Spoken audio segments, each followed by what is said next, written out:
ഞാൻ എടവെട്ടി ശ്രീകൃഷ്ണസ്വാമി ക്ഷേത്രത്തിൻ്റെ കാര്യം പറഞ്ഞില്ലായിരുന്നു. അതിൻ്റെ ചിറയാണിത്.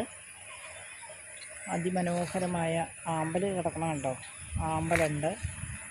നേരത്തെ ഇതിനകത്ത് താമരയെല്ലാം ഉണ്ടായിരുന്നു കേട്ടോ. ഇപ്പം ആമ്പൽ മാത്രമേ ഉള്ളൂ. പിന്നെ ഇത്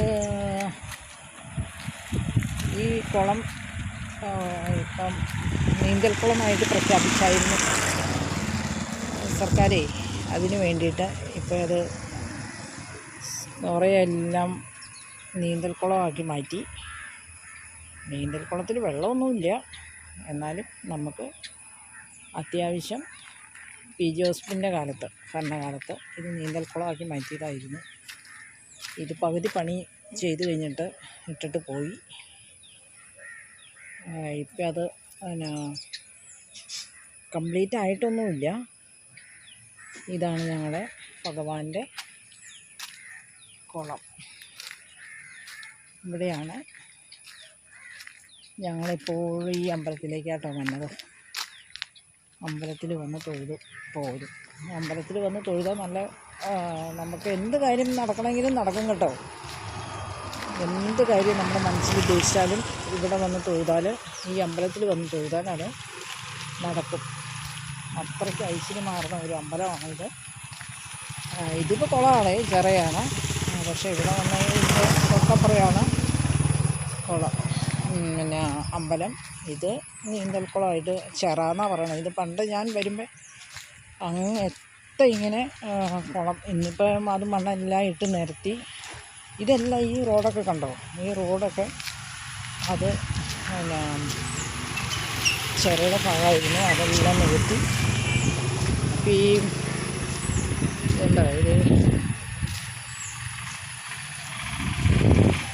കണ്ടില്ലേ, അതൊക്കെ ഈ ചിറയിലിരുന്നുണ്ടായിരുന്നില്ല. ഇവിടെ എല്ലാം ചിറയായിരുന്നു. പിന്നെ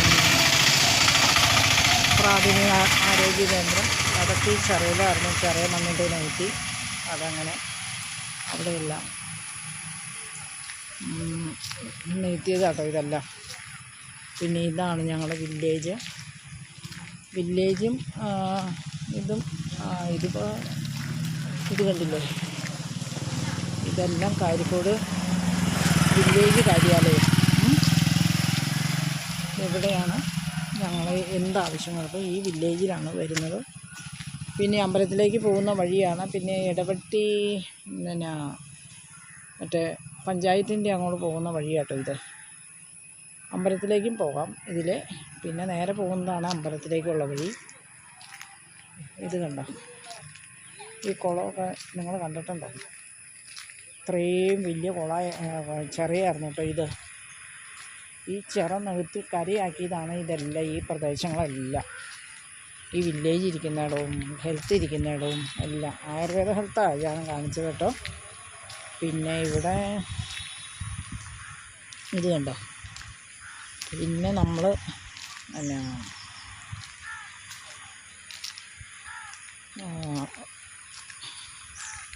അമ്പലത്തിൻ്റെ അങ്ങോട്ട് പോയി. അതൊക്കെ ഞാൻ നിങ്ങളെ കാണിച്ചിട്ടുണ്ട് കുറേ നാളുകൾക്ക് മുമ്പ്. ഇതെല്ലാം നിങ്ങളെ കാണിച്ചതാട്ടോ. എന്നാലും ഞാൻ ഒന്നുകൂടെ പറയും, എവിടെയാണ് ഈ കർക്കിടകം 16 ഔഷധസേവ നടത്തുന്നത്. അതായത് ഇടവെട്ടി ചെറുപ്പടി ഇറങ്ങിയിട്ട് 1 കിലോമീറ്റർ ഉള്ളിലേക്ക് വരുമ്പോഴാണ് ഈ സ്ഥലം. ഇത് കണ്ടോ, അമ്പൽ നല്ല ഭംഗിയിൽ കിടക്കണമുണ്ടോ. അതുപോലെ തന്നെ ഇത് കണ്ടോ. പിന്നെ അങ്ങേറ്റത്താണ് കേട്ടോ നമ്മുടെ സരസ്വതി സ്കൂൾ, UP സ്കൂളാണ് അവിടെ. അത് ഇടവെട്ടിയിൽ നിന്ന് ചെറുപ്പടി ഇറങ്ങിയിട്ട് 1 കിലോമീറ്റർ ഇറങ്ങി വന്നാൽ ആ സ്ഥലമായി. ഞാൻ ഒത്തിരി ഇതിങ്ങനെ ലെങ്താക്കുന്നില്ല. ഇതിൻ്റെ അപ്പുറം ഇപ്പുറയും വീട്. ഇപ്പം ഞാൻ നിൽക്കുന്നിടമൊക്കെ ഇവിടെയൊക്കെ പണ്ട് ചിറയായിരുന്നു എന്നാണ് പറയുന്നത്. ഞാൻ വരുമ്പോൾ ഇവിടെ ചിറ ഇത്രയേ ഉള്ളൂ കേട്ടോ. പിന്നെ ഞാൻ വന്നു കഴിയുമ്പോഴാണ് ഇത് പണിതൊക്കെ. എൻ്റെ ഓർമ്മയിൽ ഇതൊക്കെ പണിതത്. പിന്നെ ഇത്രയേ ഉള്ളൂ. വീഡിയോ വൈൻഡപ്പ് ചെയ്യുക. അപ്പോൾ ഞങ്ങളുടെ പ്രദേശം ഏതാണെന്ന് മനസ്സിലായോ? പ്രകൃതി മനോഹരമായ ഇടവെട്ടി എന്ന ഗ്രാമമാണ് ഞങ്ങളിത്. അവിടെ എല്ലാവരോടും സമാധാനത്തോടും ഐക്യത്തോടും പോകുന്ന ഒരു സ്ഥലമാണ് എടവെട്ടി. ഈ കാണുന്ന സ്ഥലങ്ങളെല്ലാം ഞങ്ങൾ താമസിക്കുന്ന ഏരിയ എന്ന് പറയുന്നത്. അപ്പോൾ ഇതോടുകൂടി വൈൻഡപ്പ് ചെയ്യുകയാണ്. ഒത്തിരി ദൂരിപ്പിക്കുന്നില്ല.